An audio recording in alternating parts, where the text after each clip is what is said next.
Welcome to China Considered, a podcast that brings fresh insights and informed discussion to one of the most consequential issues of our time, how China is changing and changing the world. I'm Liz Economy, Hargrove Senior Fellow and co-director of the US-China and the World program at the Hoover Institution at Stanford University. Today, I'm joined by Jimmy Goodrich, Senior Advisor for Technology Analysis to the RAND Corporation and a leading expert on the global semiconductor industry. Welcome, Jimmy. Thanks, Liz. It's a pleasure to be here. It's really exciting. Great. So the US has declared China its greatest long-term strategic competitor, and there's probably no issue in that competition that's received more attention than technology. But I think that it's hard for people outside the small group of experts like yourself to understand exactly what this technology competition is all about. Is it about national security or economic competitiveness? Does it include every technology or just those somehow tied to national security? How do you organize your thinking on this technology competition? Do you have a framework that you find to be particularly helpful? Well, thanks, Liz. And as you know, on this question, you can ask 100 different people and they give you 100 different answers. But I'll offer my thoughts for what I think are some of the important ways you can think about the US-China tech competition. I mean, clearly it matters for national security. It matters for economic well-being. It matters for national pride. Who's going to lead the next generation of technologies that are going to shape our lives, change economies, and improve human health, and also secure national security, particularly for these general purpose technologies like artificial intelligence, robotics, fusion. They have, huge impact to both the economy and our everyday lives, but also to national security. And, as tensions between the US and China have increased, I think there's been a more acute understanding amongst policymakers that, in the 21st century, we're talking about competition in these frontier technologies. Who can attract the best talent, create the best companies, who can diffuse that into their economy, who can rapidly integrate these innovations into their military better than the next country. That's really what this is about. China is now the second largest economy in the world. They have tremendous depth in terms of their ability to innovate. China has been able to create some of the world's most leading companies, scientific laboratories. I think the story of China 20 years ago, stealing and replicating technology, is really the story of yesterday. We're looking at a China that is fundamentally changed, leading a lot of the indicators in basic science and chemistry and applied materials science, in semiconductor related research and development in many areas, basic R&D for AI, aerospace, other areas. So we have to think about China now as not just a company, not just a country that is a copycat innovator, but an original innovator, increasingly so. Yeah, so is there a way to think about, or a set of metrics that kind of you use for who's winning and who's losing, or do you think that's even helpful at all? I remember reading a paper by ASPI, the Australian Strategic Policy Institute, that came out, I think, last year, where they said that China was leading in 37 out of 44 sort of crucial areas of crucial technologies based on sort of the level of original and quality research that was being done in those areas. I mean, is that a metric that we should be thinking about, or is that win-lose sort of framing the wrong one?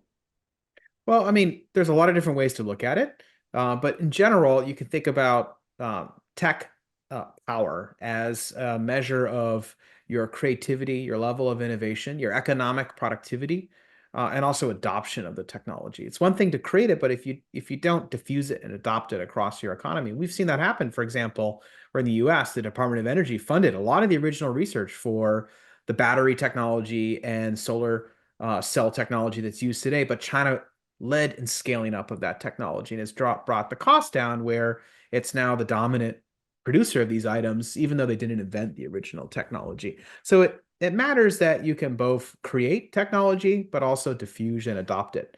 I think getting both of those right. In fact, there is a professor at George Washington University, Jeffrey Ding, who recently wrote a book about how diffusion of technology is really important. I recommend it.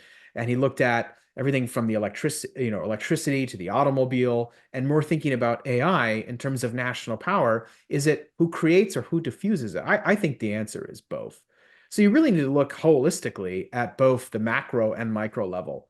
At the macro level, it's thinking about R&D intensity. How much of your government expenditure are you reinvesting back into research development as a percentage of GDP? How many, how much talent are you producing on an annual basis? What's the quality of it? Is it PhD? Is it applied? Is it basic? Is the work that they're doing oriented towards the needs of the economy or the scientists in the country? What kind of firm level startup created, activity do you have? For example, we know that China looks at all these metrics because you can look back to early speeches from Xi Jinping in 2013, 14, where he said China's losing the race. We're behind in terms of advanced science and technology. We need to catch up in talent and patents and papers and other different indicators. But more recently, Xi actually said, hey, at this meeting in Shandong, if you recall earlier this year, where he kind of signaled some recognition that the economy was not doing very well. He gathered some experts of domestic economists. One of the things he asked is, why don't we have as many unicorn startups in China like we used to? So we know that the Chinese government is actually quite acutely aware of a lot of these metrics and following them very closely.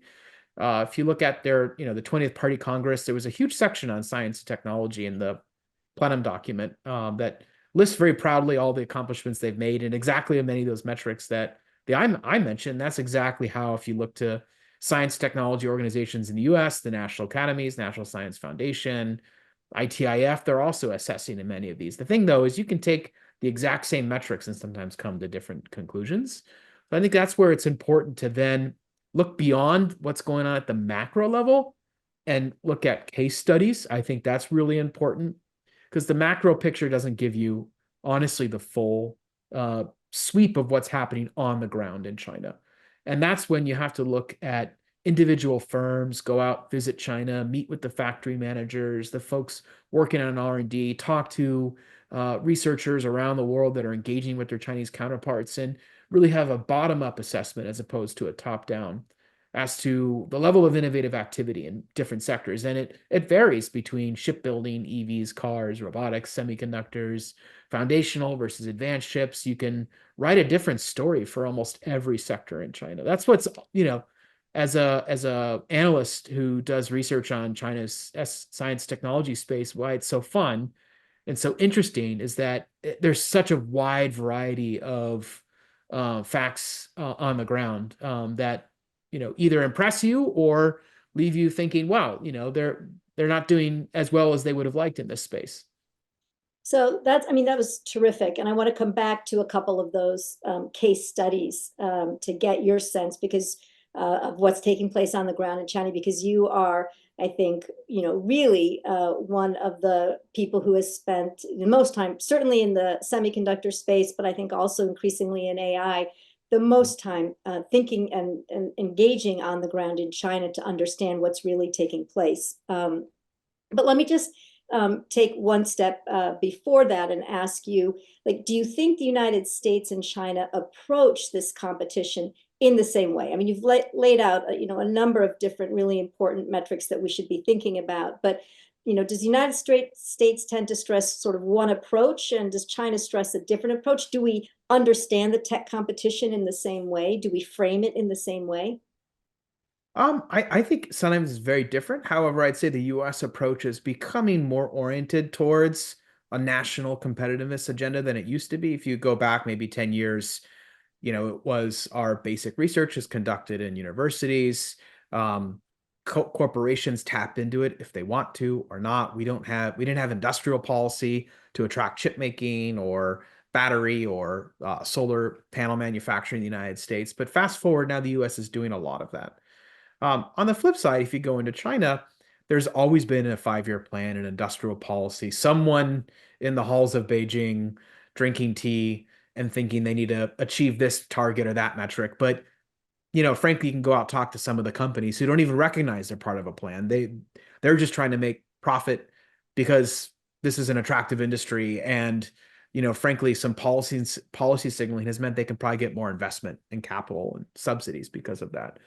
But I would say that the Chinese approach is, the way I look at it is the government sets the goalpost.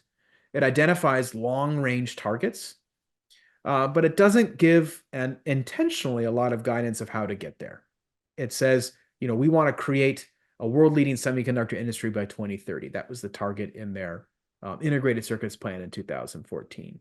Or, by 2025, they want to achieve, X amount of innovation increase in whatever sector you name it, robotics and so on.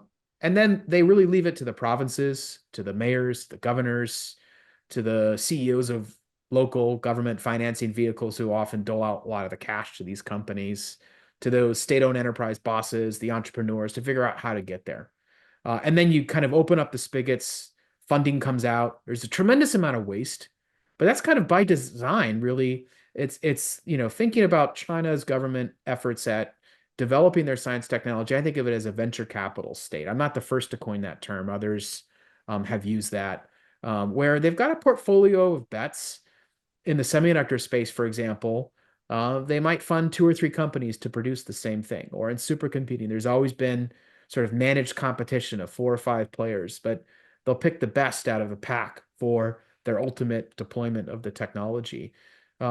Much like a venture capital investor is thinking, they've got 20 investments, 2 or 3 out of the 10 might win, and that's enough for them because it's the end, not the means that they got to. And if the end is for a VC return on investment, or for China for moving up the ladder and creating jobs, then all the means that they got there were justified.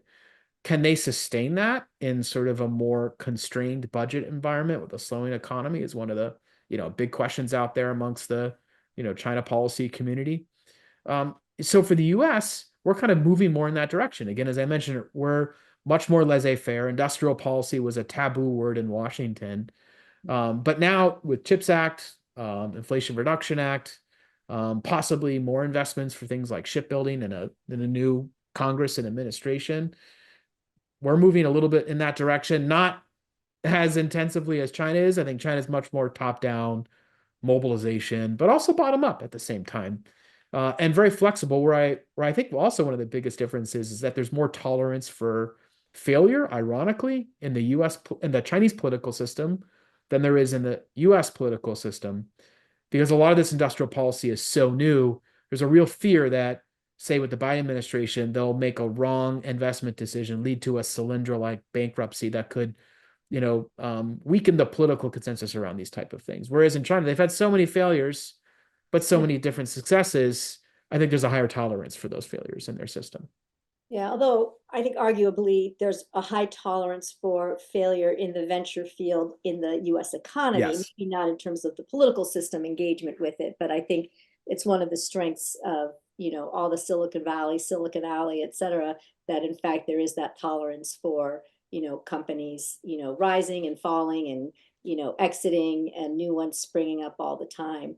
I think that's one of our greatest assets is the healthy venture capital, private equity, financial community that helps create a lot of these startups, invests in companies that just have a small idea in their garage. China's struggling. If you've, read a lot of the reports over the last 2 years, VC funding has really, particularly private backed VC funding has really been in a drought in China. Now the government stepped in and become the predominant LP to a lot of these venture capital startups, VC funds in China.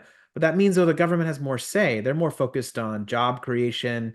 Is a new factory going to be built in my district versus, 5-10 year returns? And is this widget going to be, successfully developed on the market? That's the orientation of the US system. But the Chinese system, when you've got the government as a shareholder, obviously is going to have a different set of metrics. On the flip side, that might mean that some areas that the sort of quick return VC community is not interested in, like hard tech, may be more prone to investment in China.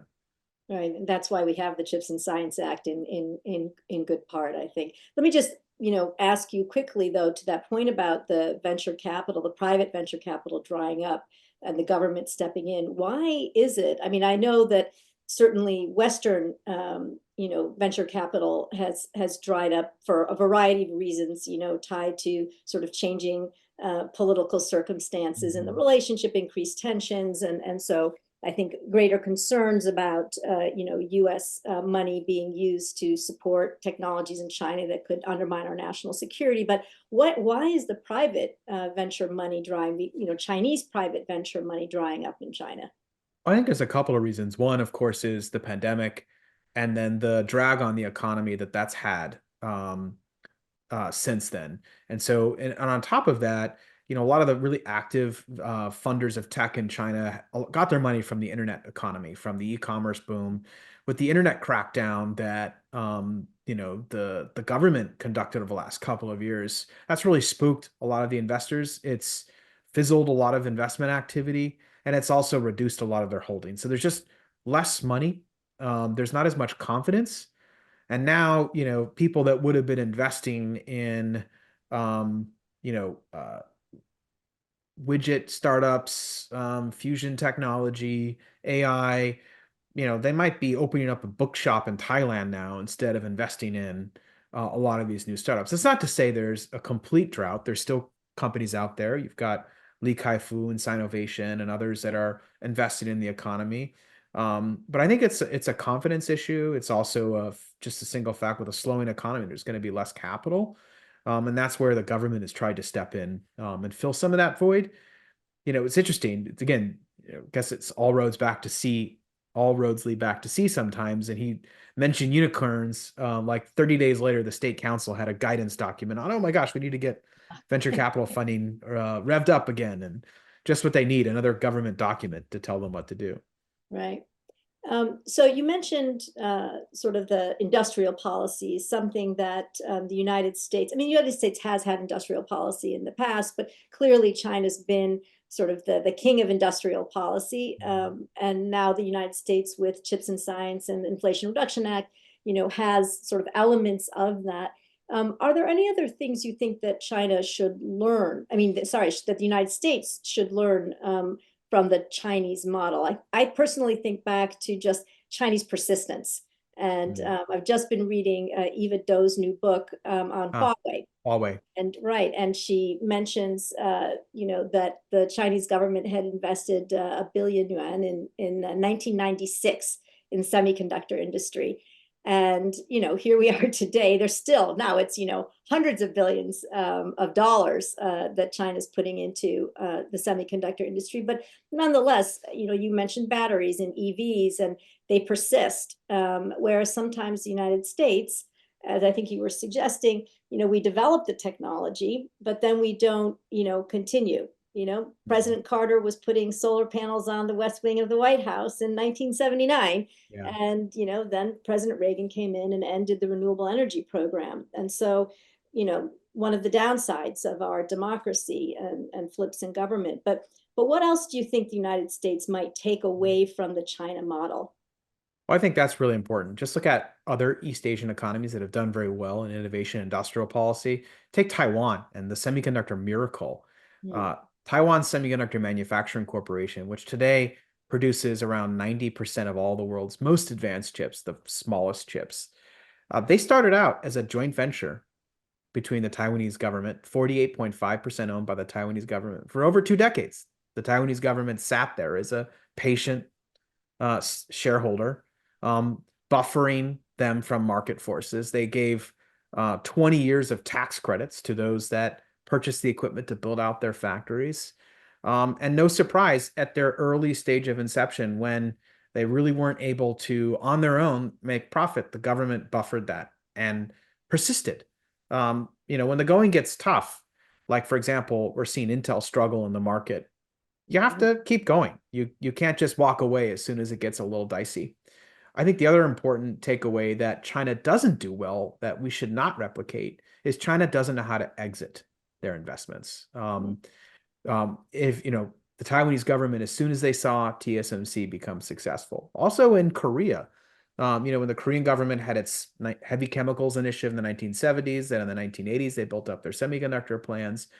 The government of both Korea and Taiwan, as soon as they saw Samsung, LG, TSMC become successful, they reduce their investments, they reduce the government policy because they realize that it worked and they don't need to create these companies' dependence on them for their financial success. I think the other thing we can learn from China of what not to do is don't create companies where the government has overriding control. Um, that's one thing that's remarkable about China is that if you look at all the industrial policy success of different East Asian developmental states, most of the actors who implement the industrial policy are private entrepreneurs running privately held companies, Samsung, LG, Sony, TSMC. Whereas in China, vast majority of the government dollars are not going to Tencent and Alibaba. Um, they're going to China Resources Corporation and Tsinghua Unigroup and AVIC and the China Minerals Energy Extraction Corporation Limited, et cetera. Everyone under the central government's SASAC group. That's starting to change a little bit. What's interesting is over the last 5 or 6 years, particularly as US-China tech tensions have escalated, what China's been talking about is, I think, learning from those past mistakes, something called whole of nation, new type of innovation. And this means mobilizing the state, but instead of just these old line state ministries and SOEs, bringing in the private companies and work together. And Huawei is actually the best example of that, back to the fantastic book that Eva wrote. Huawei is now the sort of vanguard of that new model where Huawei is partnering with state-owned enterprises like SMIC or research institutes like the China Academy of Sciences to work together to take private market orientation, business process, R&D management skills, and the good tech coming out of the labs and push forward. Is this a sign they've learned entirely? I think this might be a one-off, but it's interesting that they're experimenting with the model that has worked for other countries. So I would hope that for our industrial policy, we're not going to create, state-owned enterprises. The government's not going to have an overriding share, that they've got an exit strategy, and then we can make our industrial policy as market-based and oriented as possible. Yeah, I mean, I do think that that's built into the design as it is, right? Because we're kind of, government capital at about 39 billion and private capital at, 10 times that. So I Exactly. think that's the direction in which we're moving. But I also think that your warning about, like, when the going gets tough, the tough get going, but not like going out the door, but stick with it, I think is really important. And hopefully all these programs are going to weather the transition, the political transition. I think there's a bipartisan consensus around rebuilding our manufacturing base. I think the Republican Party preference is tax policy to get there instead of fiscal subsidies. But remember, the CHIPS and Science Act includes a tax credit. That's probably actually exceeding the total amount at the end of all of this of the subsidies, Yeah, 39 billion. Right, you're right. Like at least Tax twice credit that. is You're right. 25%. It's like twice that size. Yep. But Inflation Reduction Act, I think, relies more on incentives and tax credits and things like that. So that was less bipartisan. So there's something in there for everybody, I would hope. yeah. And now I think a number of representatives, members of Congress, even Republican ones, have come to embrace the IRA and the advantages that they've seen for their districts. I see the jobs being created, and exactly. the job creation, it's real. I think the part of the challenge of the last 4 years is that a lot of these investments are huge. They take time. It's hard to see the immediate results, but at the end of the day, it'll benefit the country. So at the end of the day, that's great. Right. So you mentioned Li Kai-fu, and he has been a really important player in China. And I remember back in 2018, he wrote the book on AI superpowers, which he said basically China was eventually going to win the AI race, in large part because it was the Saudi Arabia of data, because it was investing more money, had great entrepreneurs, had huge engineering class, huge internet companies. And he also said that the American approach is more about like academic research, whereas China is going to value the use of AI in manufacturing. And I think this brings us back to some of the first points that you were making about needing to have the full cycle, right? So do you think that this is the way that AI is playing out? I mean, the AI competition is playing out, that the United States is maybe overly weighted on the academic research and not enough on the deployment throughout the economy, and whereas China's already moving into deployment, but maybe isn't quite leading in the research. How do you see this playing out? Yeah, I remember reading that book at the time, and it's a great book. And Kai-Fu is obviously one of the most knowledgeable people around China's tech ecosystem. Has great insight and expertise on the topic. But, I did think that, he did get one prediction right, that the US was going to lead in the hardware, and they still are. Um, whether it's in advanced node chips or the semiconductor production equipment, the US and the allies still lead. And he had sort of predicted that was going to be an area where the US is going to have a strength. I think in data, it didn't quite turn out to be the way we thought it would. China has a population of over a billion, but the rest of the world is 4 times that. So at the end of the day, actually, I think we had to look bigger. When you look at Google or Meta or OpenAI, they've got the world's data available to them. Whereas China has data that's created within sort of inside the walled garden of the Chinese internet. It's useful within China, but it's not as useful outside of China. Um, in addition, the first, I think of Chinese AI development as basically two waves. The first wave, really, when Kai-Fu wrote that book, was all about facial recognition and neural networks. And that was really the first wave of AI. And China, exploded. They took off. They lead that technology because they had a huge market led by the government, fueled by Right. demand for surveillance and Yeah, security cameras. exactly. Right. Every Chinese startup in that era, SenseTime, Megvii, um, they were almost entirely focused on police, public safety, surveillance applications for, you know, if you go to the street corner in China now, there's 20 different cameras from 20 different agencies that are hooked up to 20 different systems. And that's really what drove that first wave of AI development in China. The second AI wave, which is happening now, is taking fundamental breakthroughs in research around transformer models and large language models, and using prediction to figure out how your phraseology is going to work. If I say boom, then what's the likelihood of the next 20 words, and the models can predict that for you. The US has, created that whole technology, is still leading, but China is very close behind. And we're seeing today that some of the Chinese companies like DeepSeek, StepFund, Kai-Fu's company, Zero AI, are quite innovative and on these kind of rankings of who has the best models. Chinese companies are holding their own weight. I think one of the big questions is with the export controls that do constrain China's access to the chips, which you need to fuel these AI systems. Is that gap going to get bigger over time or not? That's an open question that, a lot of people are trying to figure out the answer to. Yeah. So you've spent some time figuring that out. What do you think? I think it takes time for these controls to have an impact. China's able to stockpile, purchase a lot of things. They're able to, unfortunately, they were getting access to things like TSMC. They've been able to smuggle a bunch of chips in. Your rules are only as good as the ones you enforce. Right. And I think we've learned over time that 200-page regulations are great if they're enforced. And that's an area where I think that's been lacking over the, last couple of administrations. But it's very difficult. I mean, these are huge, deep global supply chains. They span multiple countries and jurisdictions, arcane rules that require, teams of lawyers to understand. This is not easy stuff.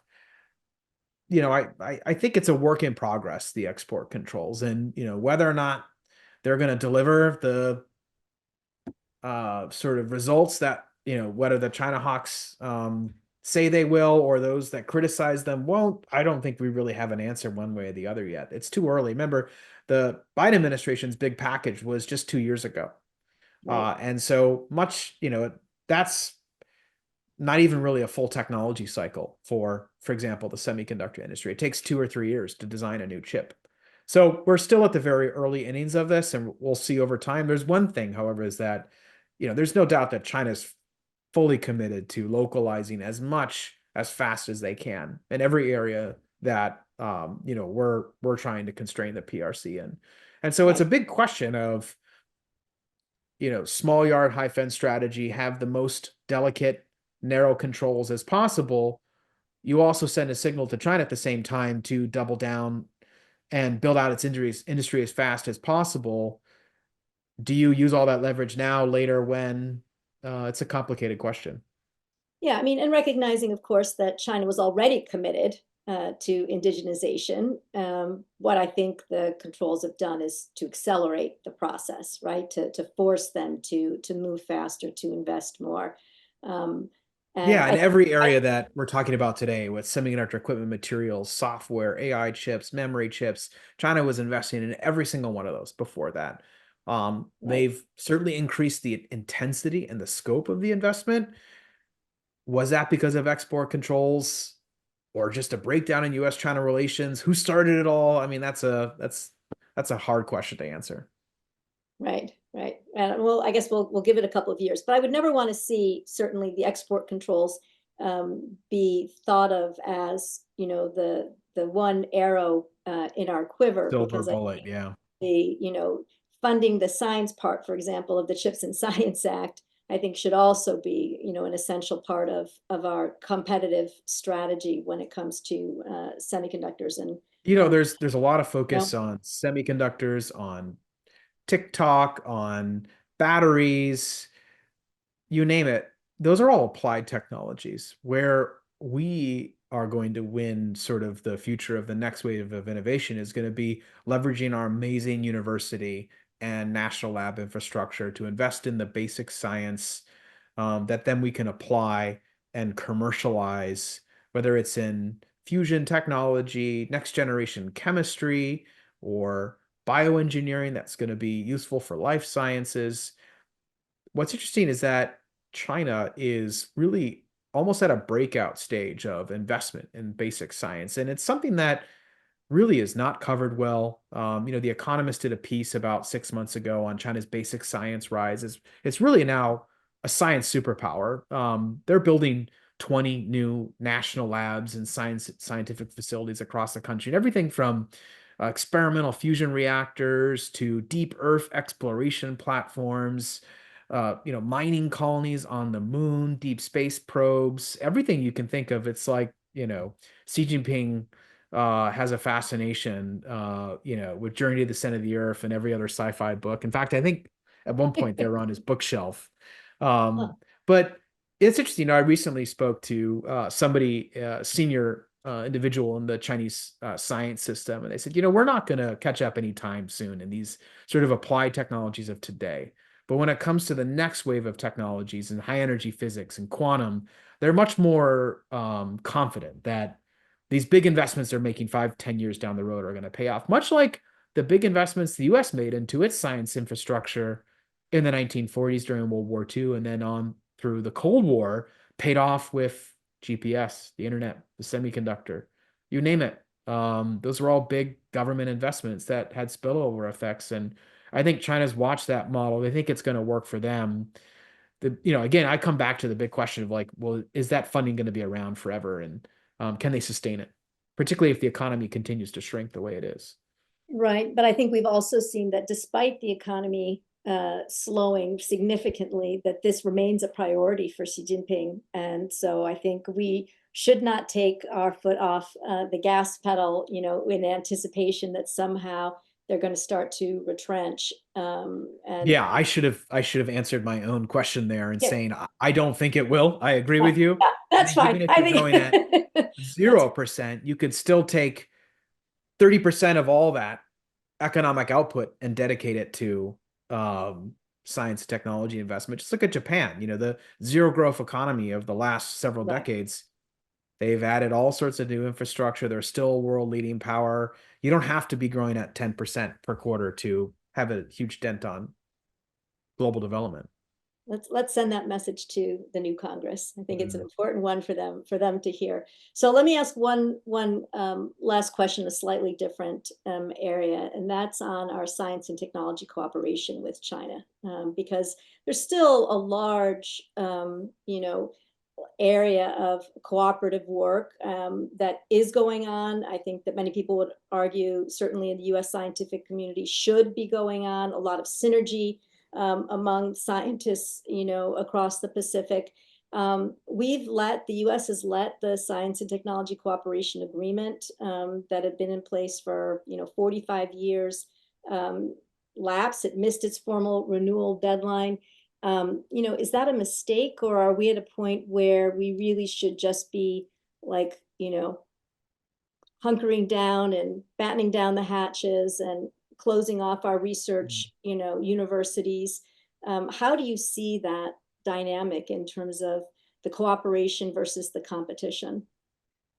And Well, I mean, it's and the interesting. talent element of it, and because we've benefited here in the United States to such a significant extent from that free flow of talent coming from China. I mean, many, of our top researchers today, hail originally from China and from other countries. But how do you think about that? Well, I think with anything, there's benefits and trade-offs, and there's no doubt that science is global. And if you talk to any scientist in their domain, whether it's physics, chemistry, or semiconductors, what they're doing requires global partnership because no one country has a monopoly on good ideas and people. It's just fundamental rule of humanity and idea creation. In fact, I think it's our greatest strength is that if you look at the research labs and the innovation in China, despite a lot of efforts, they're not recruiting as many and as good as global talent that they would like into their research labs. Now, you read every day about this scientist and that scientist that's going back to China, but Yep. the overall trend is that if you're a top scientist, you want to work in a Western university or Japanese or South Korean because you're going to have more freedom. You're going to have less bureaucracy probably. And frankly, you can create a startup usually a lot easier. On the other hand, though, I think we were a bit naive in some areas where, there was, joint collaboration on supercomputing technology that went straight into nuclear weapons simulation or, working with the Chinese Academy of Engineering Physics, which is their nuclear weapons lab on, things that will benefit their nuclear modernization program or, there Bill Gates wanted to do small modular nuclear reactor technology in a partnership with the Chinese National Nuclear Corporation, which is working to develop SMNRs for their nuclear submarine program. So there's areas where when there's a clear dual use application, should be just more mindful. I think a lot of it just stems from education, working with the research community to ensure they're aware of the risks, to ensure that research integrity is really important, that if you're a university researcher, you're disclosing where your funding's coming from. And that's not something that applies to just researchers engaged with China. It's any researcher working with universities around the world. I think MIT has actually done a great job. They put together a task force. They Right. looked at how can they help improve research integrity and security and get the buy-in from their research staff and professors because it helps them in their work get more funding and have more credibility if they are perceived as living up to a really important code of conduct. And I'm seeing more universities kind of go that direction. It doesn't have to be, and it should not be targeting one group over the other. Frankly, it's a global conversation. I still think we should maintain as robust as links as we can, recognizing that we should put guardrails on technology engagement where there's going to be a clear military application. And also, frankly, it benefits us from knowing what the state of the research is in China. If we're all, drawbridge is closed and behind our own walled garden, we're not going to know what they're doing. And in some areas, particularly for strategic applications, that could put us at a disadvantage. Likewise, that means we'll have to let China know a little bit about what we're doing. But frankly, a lot of the research is published anyways. Yeah. Yeah. So particularly when it comes to basic research, I think there's a good way that we can balance things. I think we're heading down that path. Whether or not, the next 4 years it's gonna go in a different direction, we don't know yet. Yeah. Okay, so now we're going to do our quick little lightning round of questions. So give me your must-read book or article on China. Well, I was gonna say Eva Do's new book on Huawei. That's a good one. Okay, that's Of fine. You course, can any book from say Liz that. Economy I'd Nah, recommend. nah, nah, nah, not Um, necessary. the new book on Xi Jinping thought from Steve Tang and others is a good one. I have not read uh I'm blocking out a few of the others, but anyway, those are the couple of the ones I recommend. Article, I go back to the Economist article on basic science on China. I think it was a good tip of the iceberg primer of, and something that people don't think about a lot is the innovation, the labs, the basic research, and thinking more about China as a science superpower, as a science imitator, I think is an important concept. I also think, frankly, your article on the fortress economy is a great one. Tell me where you Oh, published it. I read it in draft form. So where was it published? I published it at University of California, San Diego, their Okay. Institute of Global Conflict and Cooperation, That's a IGCC. terrific article for understanding the direction of sort of overall direction of Xi Jinping's thinking about, security and economy. I think nothing is I better than. recently read Xi Jinping's thought on science and technology innovation. I'd recommend that one. Really, if you're going to try and understand how he's thinking about this, well, it's all written down for you in a abridged version, and it's available on Amazon. There you go. For those who are not faint of heart. Yeah. Okay. What's one thing that you wish the Biden administration had done differently with regard to China policy? I drive back a little bit to what I mentioned earlier is having better implementation of the export control rules. I think is an area that they could have done a little bit better, could have improved upon. If you're going to commit to using all this political capital to expend with allies and industry, spend months drafting a rule, you have to be committed to actually implementing it. And I think that's an area where hopefully over the next administration or two, there'll be some improvement. Yeah. What China issue do you think we don't know enough about? I think you probably answered this, but just in Yeah. case you want to toss out I something go else. back to the basic science area. I think, Right. it's really hot and interesting. I meet a lot of PhD students, master's students, young kids starting their career in think tanks, and they're all interested in semiconductors and AI all the time. But you know what? There's 20 other domains of technology that are really important. There's very few people worldwide who think about Chinese science technology, basic science technology policy. In fact, I think there's only one full-time program in the world, which is the Max Planck Institute of Science, Oh, has a 2-year study program on Chinese basic science, and that's about it. wow. Germany, And right? then Merrick's and UCSD, they've co-funded a few projects, but I can count the number of people who do this in one or two hands. So I really do hope that the China community spends more time thinking about not just the technologies of today, but basic science and the technologies of tomorrow. And there's so much going on in China in this space. There's a new national commission. There's a lot more party ideology. What does that mean for the future of science? Who's decoupling faster than whom in basic science? In many areas, you might come to the conclusion China is. Well, sounds to me like you have your hands full with a very, very large research agenda. And I hope you can recruit some more people who are like you, really outstanding researchers to do this kind of work, because I agree with you. I think it's incredibly important, not only to understand sort of where China is today in terms of its technology, but what it's doing to position itself, for the next decade and beyond. So Jimmy, let me say huge thank you to you for joining me in this conversation. It's been terrific, and I really appreciate your taking the time. Oh, thanks, Liz. It's always a pleasure. This has been a fun chat.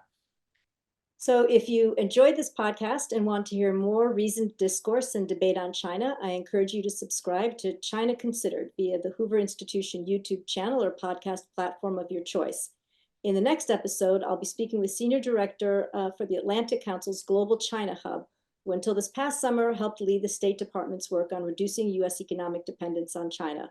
Melanie Hart and I will talk about her work and the broader efforts in the U.S. government to develop more resilient and diversified supply chains across core technologies and commodities.